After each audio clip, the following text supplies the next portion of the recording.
Bonjour les amis, ici Serge 1965 qui vous invite à une capsule ordinaire.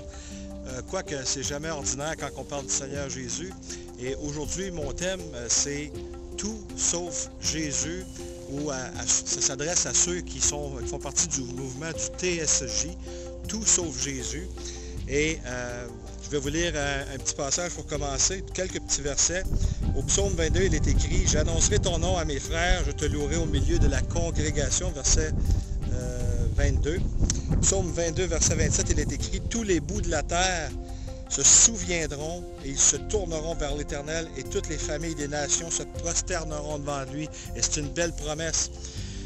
Pour en revenir à notre sujet d'aujourd'hui, les gens du TSJ, du mouvement Tout sauf Jésus, tous ceux qui veulent faire selon leur propre voie et qui nous ont entraînés depuis des générations à suivre nos propres voies par la propagande, que ce soit, moi je pense, si on recule dans le temps, dans les années 60, on a sorti Dieu des écoles, on a sorti Dieu de nos institutions publiques, en pensant sortir une religion de nos institutions publiques.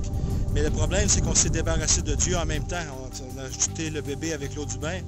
Et puis, on se ramasse avec des générations qui ont perdu le compas de la moralité. Et c'est pourquoi dans la société post-moderne dans laquelle nous vivons, nous voyons les fruits de ce que nous avons semé depuis les 40 à 50 dernières années. Et moi-même, je suis un des coupables de ceux qui ont suivi leur propre voie. Et je dois demander pardon à Dieu. J'ai demandé pardon à Dieu, mais je dois demander pardon aux générations qui sont venues après moi parce que je n'ai pas eu la colonne vertébrale d'élever le nom de mon Dieu. Je n'ai pas eu la colonne vertébrale de suivre ses voies pour donner l'exemple. Et je n'ai pas eu la colonne vertébrale même pour mettre les valeurs en application du Seigneur dans ma vie de famille. Aujourd'hui, à l'âge où je suis rendu, à la mi-quarantaine, je me ramasse à découvrir le Seigneur et à découvrir plein de choses, voyant que je m'étais égaré comme plusieurs. Et mon message aujourd'hui, c'est pour ceux qui s'éloignent de Dieu.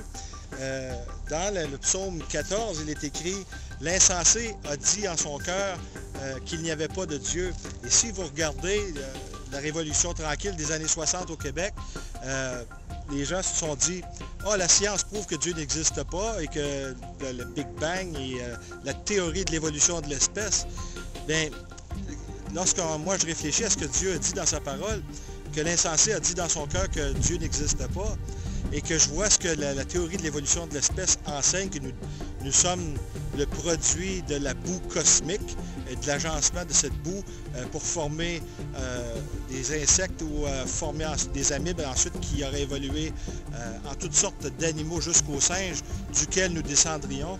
Eh bien, cela demande des acrobaties mentales inouïes afin de dire que nous sommes le produit du hasard et que tout a explosé, ou que rien n'a explosé, pardon, mais que ce rien qui a explosé a tout créé. C'est une folie en soi. Et aujourd'hui, quand je regarde des gens comme les jeunes, la jeune génération qui pousse et qui ne connaît même pas le nom de Jésus-Christ, ça m'attriste et ça me chagrine parce que ces stupidités sont montrées dans des écoles avec mes taxes et c'est une religion en soi. Même s'ils ne croient pas en une divinité, c'est une religion qui dérive du satanisme. Et la même chose pour les séculaires, les humanistes séculaires. Dans le manifeste humaniste, ben, c'est décrit comme une religion. Alors, tous ceux du TSJ qui sont du tout sauf Jésus et qui me voyaient moi comme un être religieux, détrompez-vous, moi je suis libre de religion et vous êtes prisonnier de plusieurs parce que l'athéisme, comme je l'ai dit, et l'humanisme séculaire sont des religiosités de Satan. Et la théorie de l'évolution de l'espèce dérive de l'eugénisme, qui est une idéologie raciste et qui a mené à l'extermination de 6 millions de Juifs dans les années 40, dans la Deuxième Guerre mondiale. Et vous n'avez qu'à faire vos recherches là-dedans pour vous rendre compte que toutes ces stupidités dérivent du communisme, du marxisme, du collectivisme. Alors, si vous prenez tous les ismes, vous êtes prisonnier de plusieurs religions et moi, je suis la personne qui est libre de toutes vos religiosités. Et moi, ce que je vous invite à faire aujourd'hui, au lieu de vous en prendre à moi, Bien, si vous avez quelque chose contre le Seigneur, parce que ceux qui lisent les écrits de Nietzsche, vous n'avez si vous avez de quoi contre Jésus-Christ, allez lui dire personnellement, réglez vos comptes avec lui, pas avec les chrétiens qui l'adorent. Parce que les vrais chrétiens qui marchent en relation personnelle avec lui ne sont pas des êtres religieux, ne sont pas des êtres qui cherchent à vous emprisonner dans des religions. Au contraire, vous avez jeté Dieu de vos écoles, de nos écoles, de vos institutions publiques et cherchez à le remplacer par vos religiosités. Et maintenant, il y a bien des gens qui dorment à votre propagande, mais il y en a comme moi qui sont réveillés et qui cherchent à réveiller des gens encore. Et même, je dirais plus, que le Seigneur Jésus, présentement, opère un réveil à la grandeur de la planète. On n'a qu'à voir les signes des oiseaux qui tombent du ciel, les poissons qui se ramassent sur les rivages, les abeilles qui arrêtent de produire du miel. Bien, vous n'êtes pas dans l'équipe gagnante ici en vous disant que votre pseudo-science va vous sortir de l'enfer. Parce que Jésus a bien dit, « Nul ne vient au Père que par moi ». Et en Hébreux 9, 27, il est écrit, « Il est assigné à l'homme de vivre une seule fois et après cette vie, de faire face au jugement. » Alors, moi, je me pose sérieusement la question à votre place que vous n'avez rien à essayer de me convaincre, moi, de vos religiosités. Vous l'avez déjà fait depuis les 40-50 dernières années. Mais le temps qui vous reste avant que Jésus-Christ revienne une deuxième fois est très court. Et moi, je vous suggère promptement d'aller dans vos chambres, sur vos genoux, et de demander pardon et de chercher à comprendre pourquoi vous êtes dans vos religiosités et pourquoi vous avez laissé la propagande de Satan vous atteindre. Pourquoi nous l'avons fait collectivement. Eh bien, réveillez-vous, cher peuple qui vous croyez à tout sauf Jésus, qui vous relancez vers l'hindouisme, vers l'islam, vers le nouvel âge, parce qu'il y a une seule et unique voie pour se rendre à Dieu, et c'est à travers Jésus-Christ, le juste, lui qui a versé son sang pour racheter tous ceux qui mettraient leur foi en lui. Maintenant que j'ai fait mon petit sermon, je comprends qu'il y en a qui pourraient être en colère contre moi. Moi, je tiens ferme dans la parole de Jésus-Christ, pas la mienne, parce que moi, je ne suis qu'un être humain de chair, je suis faillible et je peux me tromper à plusieurs égards. Mais je sais une chose, c'est que le conseil des 66 livres de la Bible, ça, c'est la vérité absolue. Si vous ne me croyez pas, c'est simple.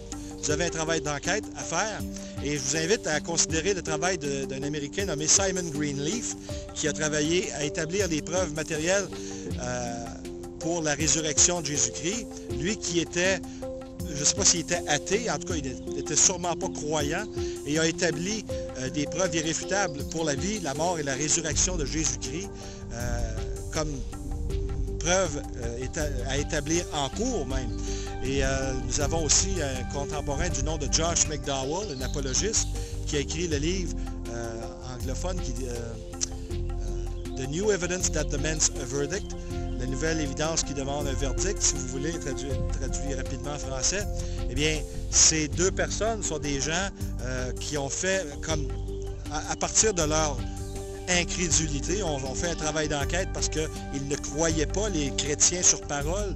Ils ont donc essayé de démolir les preuves chrétiennes et à force de fouiller, ils se sont rendus compte qu'ils avaient affaire à une montagne d'évidence, de preuves pour Jésus-Christ, car historiquement, archéologiquement et dans la science empirique, le Seigneur est plus que vérifiable et plus que certain. Et même Jésus-Christ est apparu après sa résurrection avec plusieurs preuves assurées qu'il est écrit au livre des Actes, en plein début du livre des Actes. Et l'apôtre Paul nous dira que selon les Écritures, le Seigneur est apparu à plus de 500 personnes de ses disciples, à lui-même sur le chemin de Damas. Alors, il ne suffit pas de me croire moi-même, je ne vous demande pas de me croire, moi je ne suis que, comme je vous ai dit, un être faillible, mais si Dieu existe et qu'il y a un ciel et qu'il y a un enfer, je dirais que la moindre des choses pour vous, pas pour moi, ce serait de vous assurer que vous êtes sur le bon chemin, parce qu'une fois que vous serez traversé l'autre bord, il n'y aura pas de revenez-y, ça sera sans détour. Une fois que vous serez en enfer, ce sera pour l'éternité et ça sera la souffrance. Parce que lui, le Seigneur Jésus, durant votre vivant, il essaie de vous rejoindre. Il crie, comme il est écrit au Proverbe, chapitre 1, si ma mémoire est bonne. Je vais aller chercher le passage justement en ce moment. où il est écrit, le Seigneur dit, « Je me moquerai quand viendra votre frayeur, quand votre frayeur viendra comme une subite destruction, et que votre calamité arrivera comme un tourbillon, quand la détresse et l'angoisse viendront sur vous. Alors, ils crieront vers moi, et je ne répondrai pas. Ils me chercheront de bonne heure, mais ils ne me trouveront point. » Et c'est pour ça qu'il dit aussi, pendant qu'il se laisse trouver, essayer de le chercher, tu sais. Je ne répondrai pas, ils me chercheront de bonne heure, mais ils ne me trouveront point, parce qu'ils ont haï la connaissance, parce qu'ils ont haï le conseil de Dieu, et qu'ils n'ont pas choisi la crainte de l'Éternel, qu'ils n'ont point voulu de mon conseil, qu'ils ont méprisé toute ma répréhension. Ils mangeront du fruit de leur voix et seront rassasiés de leur propre conseil. Autrement dit, si vous pensez que la pseudo-science de l'évolution de l'espèce va vous garantir une vie éternelle en essayant de développer des théories pour des sciences pour prolonger la vie, vous êtes sur le mauvais chemin parce que la vie a été inventée par l'Éternel, le Seigneur, le Dieu de la Bible, et que même si Satan vous a promis d'ajouter une troisième branche à l'ADN, vous ne vivrez pas plus longtemps. Il y en a un qui a le pouvoir de détruire votre âme en enfer, c'est le Seigneur. Alors, moi, ce que j'aurais à vous dire, c'est que Satan n'aime pas ceux qu'il a manipulés. Satan les déteste et Satan leur a menti parce que Satan n'est pas un Dieu. Satan n'est qu'un ange déchu et il va périr en enfer éternellement. Et ce serait dommage de suivre cet être déçu lui-même en enfer et de périr avec lui parce que l'enfer a été créé simplement pour Satan, anciennement appelé Lucifer, pas pour les êtres humains, parce que Dieu n'a pas maudit l'être humain dans la chute au Jardin d'Éden. Il a maudit le serpent. Mais alors, l'enfer, ce n'est pas pour vous, c'est pour cet être méchant, l'ennemi de vos âmes. Alors réveillez-vous et dites oui à Jésus-Christ aujourd'hui. C'est le message que je vous envoie, ceux du tout sauf Jésus. Vous pouvez essayer de vous boucher les oreilles, de vous boucher les yeux. La réalité reste là, qu'il y a un ciel, qu'il y a un enfer. C'est à vous de choisir.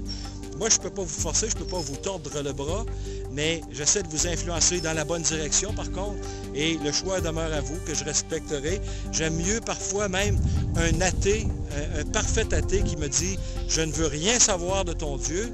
À ce moment-là, c'est facile pour moi de dire « Parfait, il a pris son choix ». J'aime mieux voir cela que quelqu'un qui se dit croyant, seulement pour se débarrasser de moi et faire sa volonté, mais ne pas être sauvé. Je trouve ça triste. Alors, je vous lance le défi aujourd'hui d'appeler le nom de Jésus-Christ et être sauvé, parce que pour être sauvé, c'est aussi simple que de dire « Je crois, Seigneur, que je suis un pécheur, que j'ai besoin d'être pardonné, j'ai besoin d'être sauvé, et j'accepte ton cadeau gratuit de la vie éternelle. » Le salut, ce n'est que le miracle d'un seul moment. Et le Seigneur vous demandera ensuite de marcher dans ses voies à lui, dans la repentance, c'est-à-dire de vous détourner de vos mauvaises voies et pratiquer ce qui est bien dans sa parole. Et ce n'est pas une question de religion, c'est une question de famille, c'est une question de faire partie de la famille de Dieu et d'être avec lui éternellement, de le connaître, car c'est la vie éternelle que de le connaître. Alors, c'est le message que je vous envoie aujourd'hui à ceux qui ne croient pas ou qui ont de la difficulté à croire. Ça demande un petit travail d'enquête. Ça demande aussi de faire confiance à celui qui vous a mis ici. Alors, je vous encourage à lui faire confiance. Je vous remercie à tous et à toutes d'avoir été avec nous aujourd'hui. Que le Seigneur Jésus vous bénisse. À la prochaine.